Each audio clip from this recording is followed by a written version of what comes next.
Well, as I predicted, it's raining. I couldn't get away from it forever, and it finally tracked me down. Now, unfortunately, the forecast calls for rain for the next 2 weeks. So let's hope as I move south, maybe we can have some pockets that open up. I hope that I can get something of the Leaning Tower of Pisa today, because that's the goal today. But before we leave this little hotel that I stayed at last night, it was the most inexpensive hotel in the area. Not really. No. I'm sorry. It was a little bit more than the cheapest, but it was still a bargain. When I got here, I sort of learned why. This place is totally automated. So they have a door here that you have to put a code into that they send you an email after you do your booking on booking.com. And then you go over here and you punch in your information. After you punch in your information, they give you a key and a room. And let me take you up to the room because it's pretty wild. So you use your, so I never met anybody here. There is nobody here. As a matter of fact, I think I'm the only guest here right now, which makes a system where you don't have any employees really efficient, right? I did call a guy just to ask him a question. He picked up the phone and I asked him about the air conditioning. But so you use your card and it opens a sliding door and then you go into the room area. I'm up here on the second floor. Again, not a one person here. There are cameras though, so like they got cameras everywhere so they can see who's here and what they're doing. And then each of these rooms, you see these blue lights? These are all the key card areas. And so here you have a chance to open the door. I don't know what the other things are. So then the door opens. The rooms are really small, but you can see it's been programmed for me. There's my middle name, Charles. And when you do that, the lights go on. It's a very, very small room. It's a little bed and an even smaller bathroom. It does the job. The Wi-Fi was okay. Kind of weird. Completely automated. The Hotel Prestige. Interesting. Never been to a completely humanless hotel.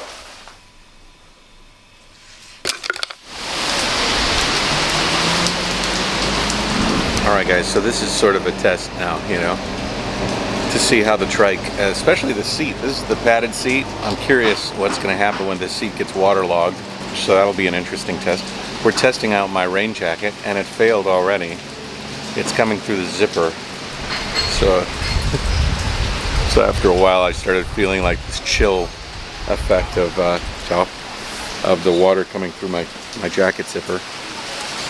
But the way the theory, I'm theorizing it, is for every 1,000 raindrops that hits me, one of them might get through. So it's doing something for sure. I'm getting my morning coffee at a cafe here, and then we are going to travel not too far until we get to Pisa. I don't see this rain letting up at all, so we're just going to be living with it. And that's okay, I guess. No great picture of the Tower of Pisa. Pisa? My pronunciation on a lot of things is wrong. Anyways, I'm going to finish my coffee, get on the road. I don't have my GoPro, it's tucked into the back panniers. Maybe I'll get it out so I can show you guys something. Batteries in those GoPros suck.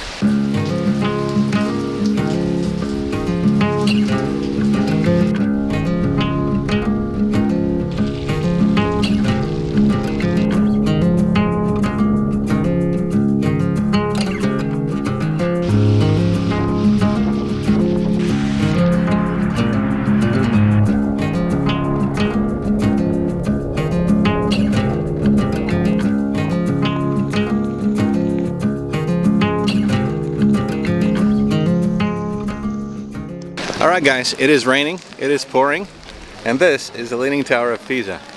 I just pulled in, it's really dousing. I'm going to find a little coffee shop to sit at. Maybe we can have the tower in the background. It's kind of nice that you can get up close to it. I didn't, honestly, I don't know much about like this area. I didn't think that I was going to be able to get so close to it, so that's pretty cool. I'm going to put away my camera before it gets waterlogged. It's so wet. The thing that is really striking about the tower is that it is really, really pristine. I've been a lot of places. I've been to a lot of ruins. You know, Angkor Wat obviously is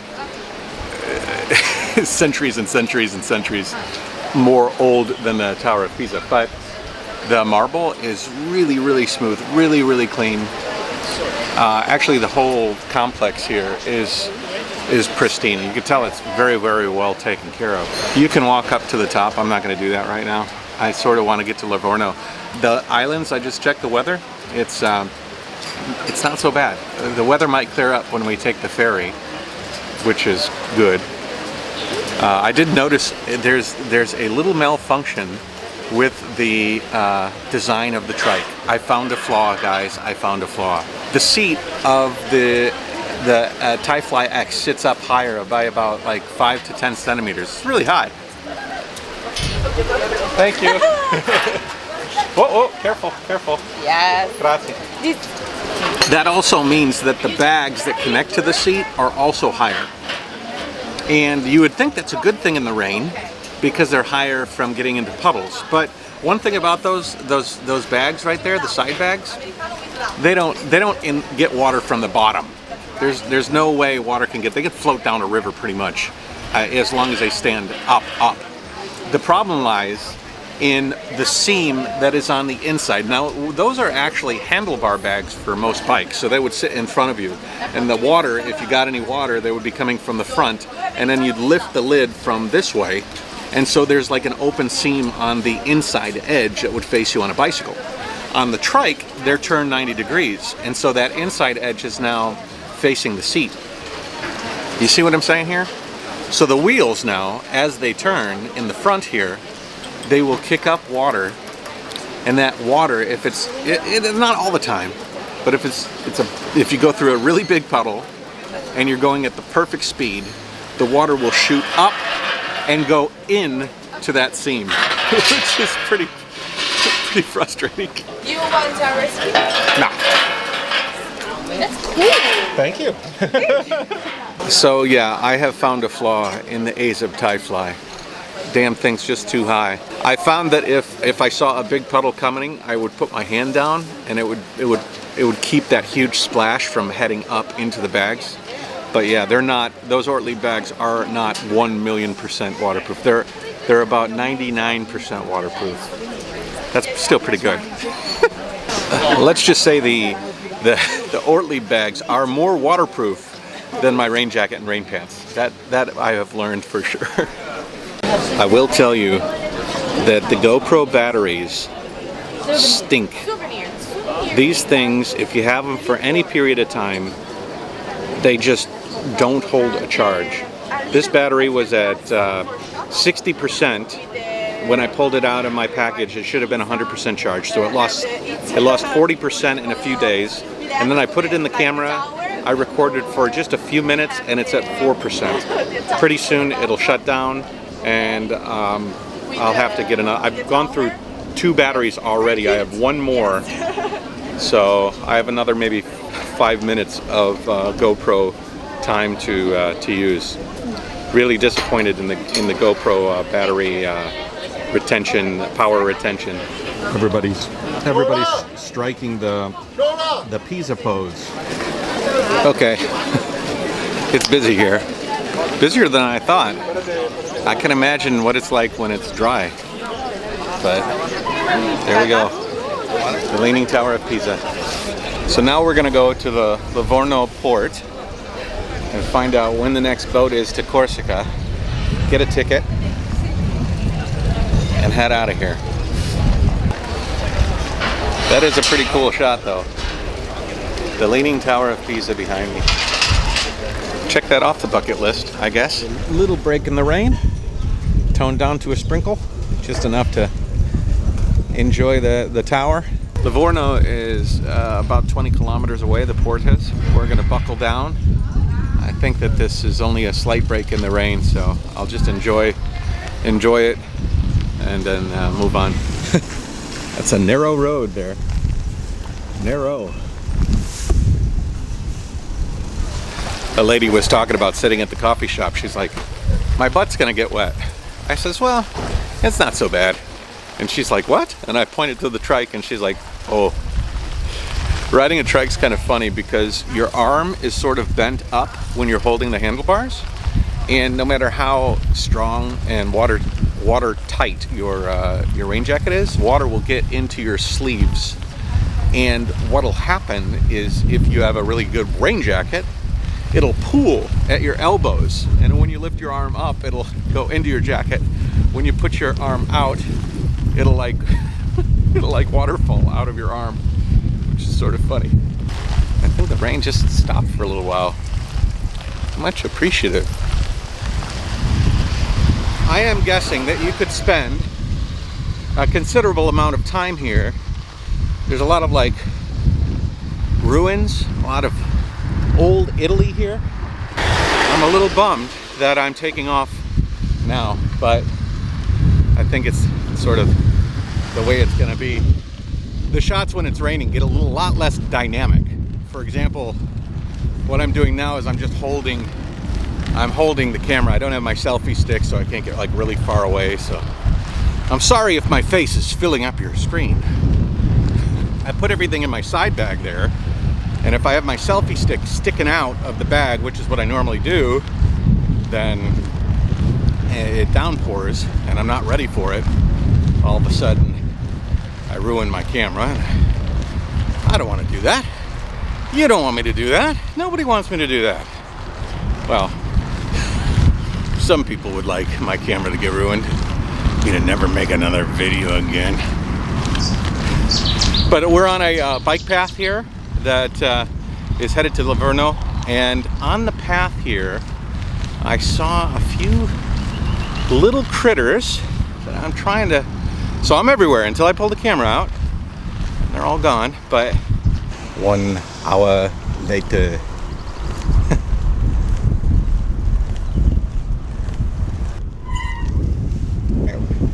Here we go.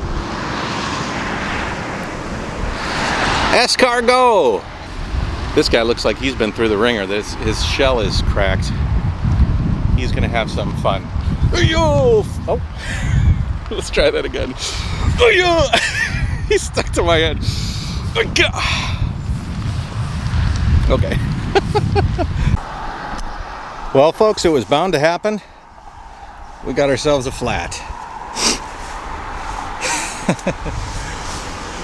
I don't know where it is, but I heard some hissing coming from the tire. I thought maybe there was like something caught in it. Let's see if we can, oh, there it is. Nope. Where is it? Even in trouble, the weather gods have been looking kindly upon me. Like this pocket of rain just opened up. I don't know how long, but hopefully long enough for me to change and patch the tire and get back on the road.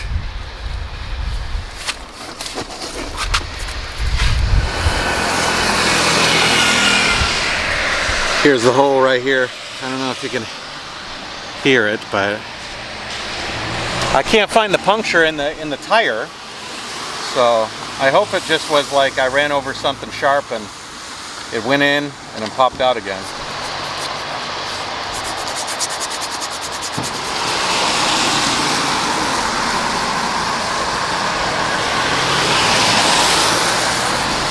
I got these quick patches at the Decathlon, so I hope they work okay. I do have a spare tube though. Anyways, I'm gonna hold this down for a little while and then hopefully we have fixed the leak. Found the culprit. It's a little looks like a piece of like a thorn from a plant. It was jammed in there just perfectly to get the tire. So I pulled it out. These tires are not my Schwab Marathon Pluses with the Kevlar layer. If it was that wouldn't have done this. Man, these double fighters, the Continentals, they're thinner than the Schwabs, but the edge that goes around is so strong. You got to pump it up to about 30, and then give it a little yank, and then it just pops. It pops back into the rail. Patch worked for now. I didn't want to use my spare tube until I really had to, so it didn't completely destroy the tube.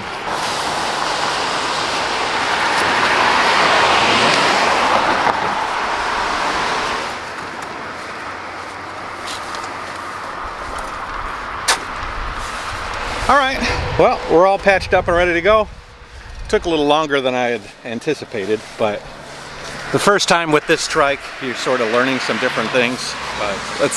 But I'm gonna get to that ferry terminal and they're gonna say, we just left, the ferry that you wanted left 10 minutes ago. You shouldn't have changed your tire, you missed out. I had so much momentum. I was just cruising. Let's hope I can get back into the groove. It was like, I'll tell you what, I made a video the other day about the differences between this trike and my last one, and one of them was, with the bigger tires, it's a little bit slower, but it's okay. And I guess going uphill, yes, it's a little bit heavier, it's a little bit slower, but on the flats, I was cruising, and I'm cruising right now. I'm barely even trying. I'm just really cruising. And my cruising speed is like 16.5. I could very easily put a little bit of energy into it and get up to the 20, 21, 22 range kilometers per hour. And that puts me, if I can remember correctly, at par or a little bit faster than my Scorpion. There's a lot of, obviously, other details like total ride weight. The Scorpion, I had a top pannier, and maybe I carried some more video equipment, so maybe it was a little heavier. But this one, the trike itself is heavier. So I don't know, but I'm if I can get my momentum up, I can just keep cruising. All right, we're at Livorno Port. There's a lot of heavy machinery. The smell of oil is in the air, so a lot of JaYoe. JaYoe means add fuel, add oil, so it's kind of the funny joke. Ports are pretty much all the same. A lot of hustle bustle, a lot of containers, a lot of big trucks. But I'm headed to the ferry terminal. I didn't do my research beforehand, so I'm pretty sure I missed the ferry for today. But what we'll do is we will find the ferry terminal, find out when the next run is, get the tickets, get that all settled, which is something I like to do, like at the terminal, and then figure out where we need to be tomorrow, you know, or maybe pick up a ferry, but I doubt it's a little late. And then afterwards we'll find a place to settle in, and yeah, kind of nice though. I feel like the rain has abated. Super cool. Open at 4. What time is it? 1:30.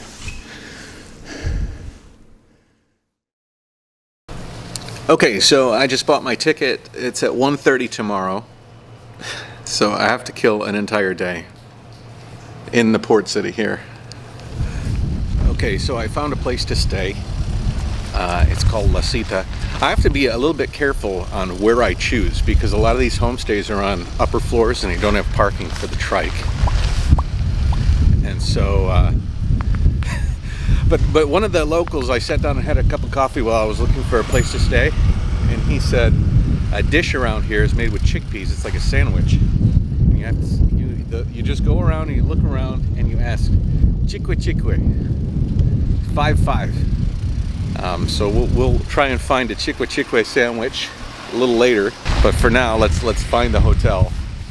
I kind of have to choose hotels because if hotels that have a lobby, because I don't want to park the trike on the street, matter of fact, this is the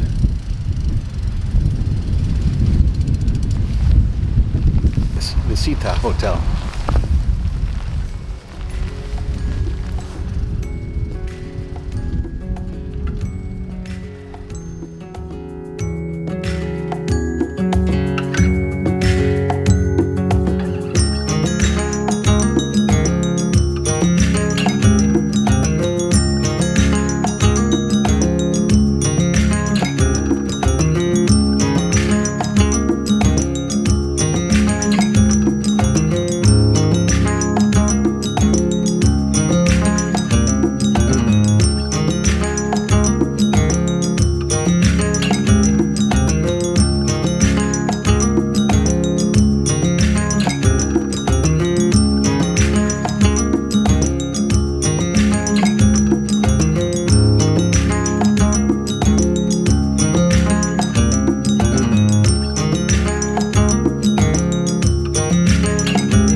And this is the Leaning House of Pisa.